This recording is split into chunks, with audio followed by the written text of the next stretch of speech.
Hello students, मैं श्री दीपचंद चौधरी महाविद्यालय ललितपुर से आज मैं आपको सेकंड सेमेस्टर 2022 के होम साइंस के फर्स्ट पार्ट क्लॉथिंग कंस्ट्रक्शन में जो आपकी प्रॉपर्टीज़ वाला यूनिट है उसमें जो आपके cotton, linen and silk complete हो चुका है। And our topic is the wool, जो आपका ऊन प्राप्ति के साधन, हिस्ट्रीज एंड ऊनी रेशों का वर्गीकरण, ये आपका कंप्लीट हो चुका है। अब मैं आपको आज ऊन की जो श्रेणियाँ होती हैं उनके बारे में मैं आपको बताऊंगी कि क्लास 1, क्लास 2 एंड क्लास 3 और क्लास 4 में आपके कौन कौन से और कहाँ कहाँ की जो ऊन है वो मानी जाती है।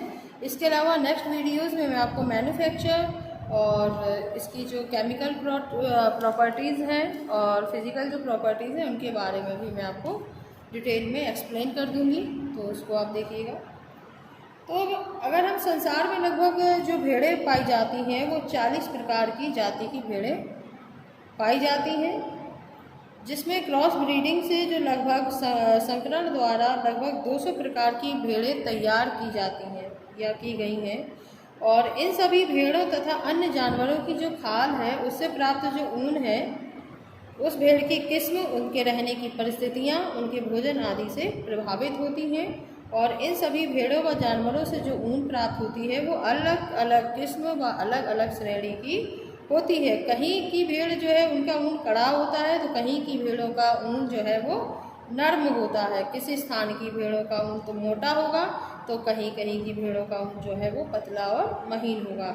वहीं अगर ठंडे प्रदेशों में जो भेड़ें रहती हैं उनके जो ऊन होते हैं वो लंबे रेशों वाले होते हैं। वहीं गर्म प्रदेशों में जो भेड़ें होती हैं उनके जो ऊन होते हैं वो छोटे छोटे रेशों वाले होते हैं या छोटा रेशा होता है उनमें। और भेड़ों की जो किस्म की बात करें तो भेड़ों की लगभग जो है 4 प्रकार की श्रेणियाँ होती हैं, जिसमें क्लास 1 जो वूल होती है वो हमारी मेरिनो जाति की भेड़ होती है, उसकी होती है। और जो पहले केवल स्पेन में ही पाई जाती थी और इसमें सर्वोत्तम प्रकार की ऊन जो है वो प्राप्त की जाती है। और अगर इसकी लंबाई की बात करें तो इसकी रेशे की जो लंबाई है वो 1 इंच से लगा करके 5 इंच तक होती है। और इसके रेशे जो हैं वो पर्याप्त मजबूत होते हैं, उत्तम होते हैं, लचीलापन लिए होते हैं। और इस ऊन में सबसे उत्तम प्रकार की ऊन जो है वो वस्त्र है, वो बेस्ट टाइप ऑफ वूलन जो क्लॉथिंग है, वूलन क्लॉथिंग, वो बनाए जाते हैं। और इन स्केल्स या इन ऊन सल्कों की संख्या प्रति इंच 3000 तक होती है। इसका आपको विशेष ध्यान रखना होगा कि अगर इसमें क्वेश्चन आता है कि जो प्रथम श्रेणी की ऊन होती है उसमें कितने सल्कों की संख्या पाई जाती है, तो प्रति इंच 3000 तक इसमें जो है पाई जाती है, और जो कि सर्वाधिक होती है और श्रेष्ठ ऊन का ये परिचायक होती है। तो इस बात को आपको ध्यान रखना होगा कि फर्स्ट जो ऊन है वो हमारी मेरिनो जाति की ऊन होती है। सेकंड जो क्लास 2 वूल है वो जो ऊन है वो अधिकतर हम इंग्लैंड, आयरलैंड और स्कॉटलैंड व वेल्स आदि स्थानों से प्राप्त भेड़ों से किया जाता है। और इसके रेशों की लंबाई 2 इंच से लगा के 4 इंच तक होती है। और तंतु में पर्याप्त सल्क व ऐठन नहीं होते हैं, जिससे यह जो ऊन होती है वह प्रथम श्रेणी की ऊन से अच्छी किस्म से थोड़ा सा कम अच्छा होता है। और इस ऊन से जर्सी व स्वेटर आदि जो हैं वो बनाए जाते हैं। अब बात करते हैं क्लास 3 वूल की, तो यह अधिकतर जो है वो इंग्लैंड में प्राप्त भेड़ों से की जाती है। और इसके रेशों की जो लंबाई होती है वो 4 इंच से लगा के 18 इंच तक होती है। और यह जो रेशे होते हैं कुछ मोटे होते हैं, हार्ड होते हैं यानी, और ठोस होते हैं। और इसमें जो सल्क होते हैं वो बहुत ही कम पाए जाते हैं और इनमें प्रत्यास्थता या प्रतिस्कंदरता की जो है उसका अभाव होता है और इसे वस्त्र बनाने के लिए कम उपयोगी माना जाता है। चतुर्थ श्रेणी की ऊन की बात करें क्लास 4 वूल की, तो यह जो ऊन है वो मिली जुली जाति की भेड़ों से प्राप्त होती है। और इन रेशों की जो लंबाई है वो 1 इंच से लगा के 16 इंच तक होती है। सतह पर जो है शल्कों का अभाव रहने से जो इनकी दरी है और प्लस इसमें जो है कम उपयोगी होता है। और गलीचा व अन्य सस्ते प्रकार के गर्म वस्त्र हैं वो बनाए जाते हैं।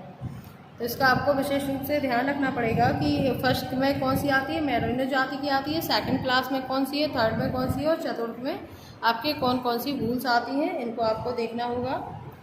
और एक भेड़ के शरीर से अलग अलग जगह से प्राप्त होती है। जैसे कि मैंने आपको बताया था कि उसके सर से लगा के पेट के दोनों हिस्सों तक फर्स्ट नंबर की कहलाती है और सिर से लगा के पीठ तक का सेकंड आपका कहलाता है। और निम्न कोटि की जो अन्य स्थानों से भेड़ के शरीर पर से प्राप्त की जाती है। तो इस तरीके से हम एक भेड़ के शरीर से विभिन्न प्रकार की श्रेणियों का ऊन जो है वो प्राप्त करते हैं। अब ऊनी कपड़े के प्रकार की बात करें तो ये दो प्रकार की होते हैं ऊनी वस्त्र। एक होता है वस्टेड और एक होता है आपका वूलन फैब्रिक ऊनी वस्त्र।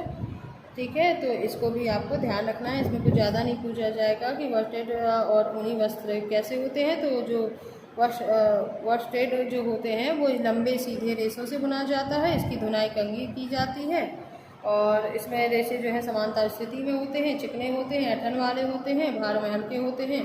तो इस चीज़ को देखना है। और जबकि जो ऊनी वस्त्र होते हैं वो छोटे रेशों से बनाए जाते हैं। इनमें केवल धुनाई की जाती है और समांतर स्थिति में अस्थायी होते हैं, धागे कम मजबूत होते हैं, कम ऐंठन वाले होते हैं और वस्टेड की अपेक्षा ये अधिक भारी होते हैं। तो इन चीज़ों को आपको थोड़ा सा ध्यान रख लीजिए। और नेक्स्ट वीडियो में मैं आपको इसका मैन्युफैक्चर की उनका उत्पादन किस तरीके से किया जाता है, इसकी केमिकल प्रॉपर्टीज़ एंड इसकी फ़िज़िकल प्रॉपर्टीज़ मैं आपको क्लियरली इसको डिफाइन करूँगी और आपको सारी चीज़ें क्लियरली बता दूँगी। तो आज आपका ऊन का जो साधन हो गया, ऊनी रेशों का वर्गीकरण हो गया, उनकी श्रेणियाँ हो गई और ऊन की हिस्ट्री क्या है, कहाँ से इसकी प्राप्ति हुई, किस शताब्दी से इसका उद्गम हुआ, ये सारी चीज़ें आपको बहुत ही अच्छे से क्लियर हो चुकी हैं। धन्यवाद।